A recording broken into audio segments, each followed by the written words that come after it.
Hi, my name is Art Menna, and I'm running for President of the United States as an independent candidate. And I hope one of the reasons why you're watching this video right now is that you're looking for a candidate that you can vote for this election cycle, as opposed to having to be forced to choose from the lesser of 2 or 3 or 4 evils, or worse, not voting at all. So what I'd like to do in this segment is talk about an issue that I don't see any other candidates on the campaign trail addressing. And certainly not the media addressing either, because this issue is all about the media and about the news media and how we get our information. One of the biggest complaints I hear from people these days is that there is no reliable source of news. They don't know where to turn. In fact, I would argue that we are the most connected society in history and the least informed. And that's a really sad statement on our society and on our journalistic integrity, which has suffered greatly. I think you all will agree. In fact, what I'd like to do is propose a number of media reforms so that we can restore journalistic integrity. But before I go into those reforms, I'd like to talk about how conspiracy theories can be so easily created. In fact, what I'd like to do is show how you too can create your own conspiracy theory. And you can do it, doesn't matter. I can give you a single fact and you can work from that and you can spin it to be one way, the other, far right, far left, however you want. So let's start with a simple scenario with a single fact of information that is factual. And let's see how different sides, whether you're far right, far left, and how you can spin them into your own personal conspiracy theory to further, of course, your political aims. So here we are. This just in. FBI has just announced that they have served a warrant on politician X's home and they are conducting a search. And that's all we know. Okay, so I'm a part of a network that loves politicians, that loves this particular politician. And I'm going to show, hey, my goodness, I want to spin this in the favor of that politician. So here we go. So here we go to our man on the street. Give us the latest. Here I am, outside the house of politician X, where the FBI is conducting a top-to-bottom search of the premises. And I tell you, I'm very frustrated because I've been trying to understand what they're searching for. They won't tell me what's in the search warrant. They won't tell me what they're looking for. And as you can see, we have obviously a plainclothes FBI agent just digging the place up, tearing the place apart. Please go away! And that's what I'm talking about. I'm not getting any information from these people. And that's making me very suspicious because it's no secret that this politician has been a thorn in the side of this administration.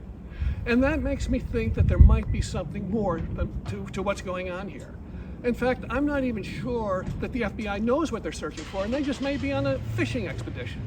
Or worse, they may be planting evidence. And that's what really bothers me. And I think it's quite possible that this administration has weaponized the FBI and is using it to attack its political opponents. And that is what I want to find out and get to the bottom of. Because if that's the case, we need to defund the FBI, we need to defund the Justice Department, and we need justice within America. So I'm going to stay on top of these details and developments as they occur, and I will be reporting you regularly until we get to the bottom of this. So back to you in the studio. How about the guys on the other side that say, oh, we hate politician X? Same bit of news. FBI serving a search warrant on politician X's house. Let's go to the other man on the street, or woman, and get their perspective on what's happening. I'm here in front of the home of politician X, where the FBI is currently executing a duly authorized search warrant of the premises, and I must say it's about time for this politician. But at this point, I do not know what's in that search warrant. I have no information. But from what you can see here, there looks like disturbed ground. Has anybody seen my car keys? And like I said, I do not know what's in the search warrant, but I think I just heard someone mention something about a body that possibly may be in a car. I'm not sure, but that's the information that I have right now that I'd like to report. But as you can see, look, we have disturbed ground over here. We've got a wheelbarrow, we've got a pitchfork. This sounds really, really serious. And the question is, if there truly is a body hidden somewhere on the premises, somewhere in the house, who could it be? And I tell you, I'm going to stay up to date on the details of what's going on here, because with this politician, anything's possible. We all know that. We all know that. So anyway, that's what I have for now, and back to you in the studio. Well, America, welcome to the news of today.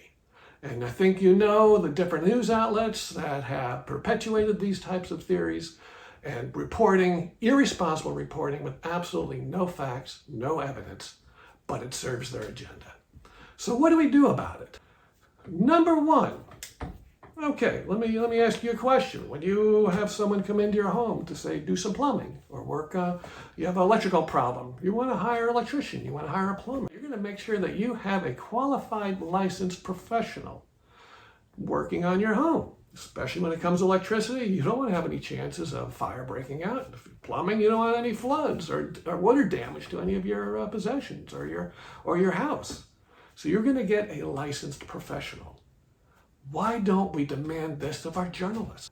Unlicensed journalists, like an unlicensed professional, who may be an unlicensed professional plumber or electrician, could be doing damage to your home. Unlicensed journalism can be doing damage to your mind and making you believe that things are not true.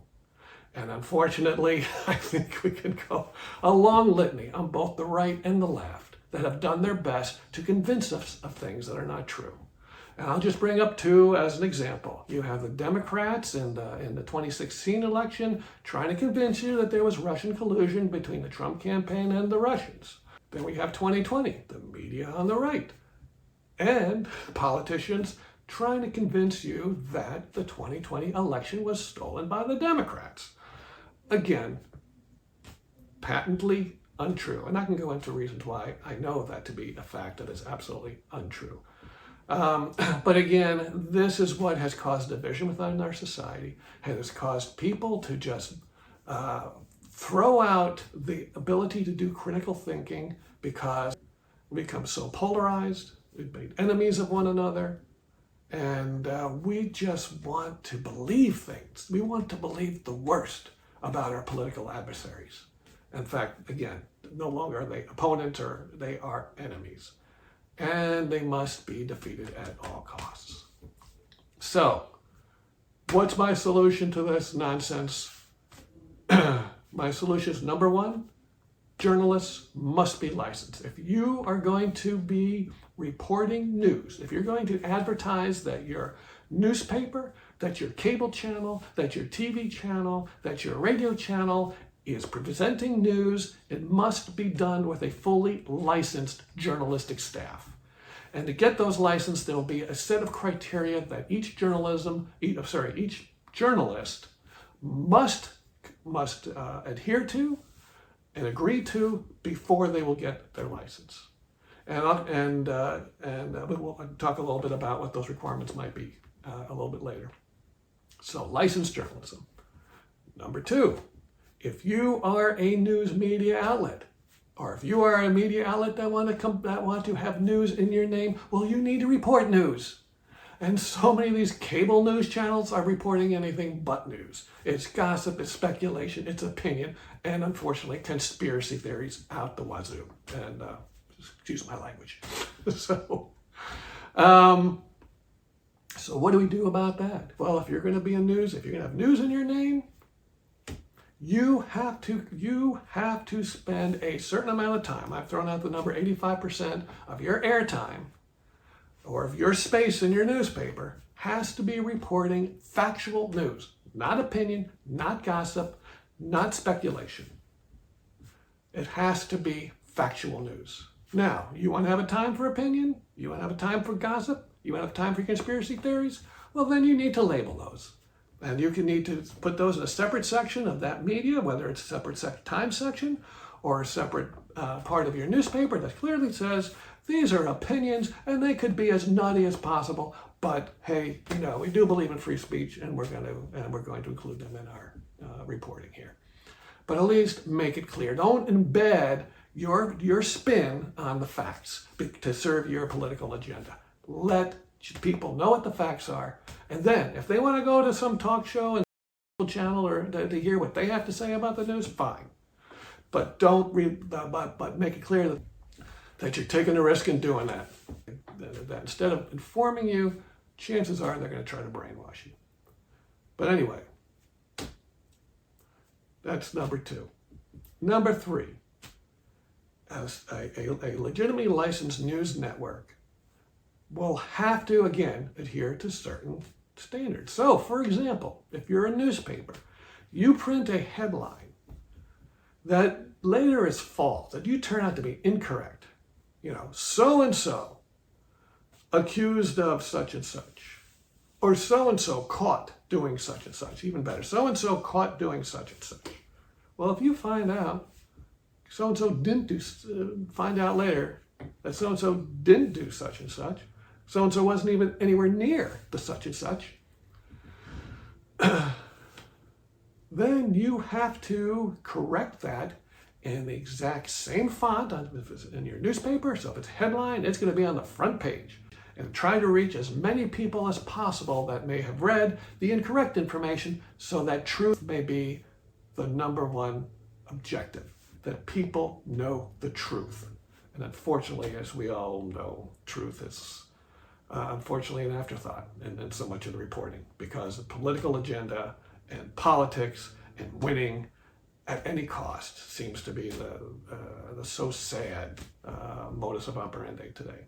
Really, really sad.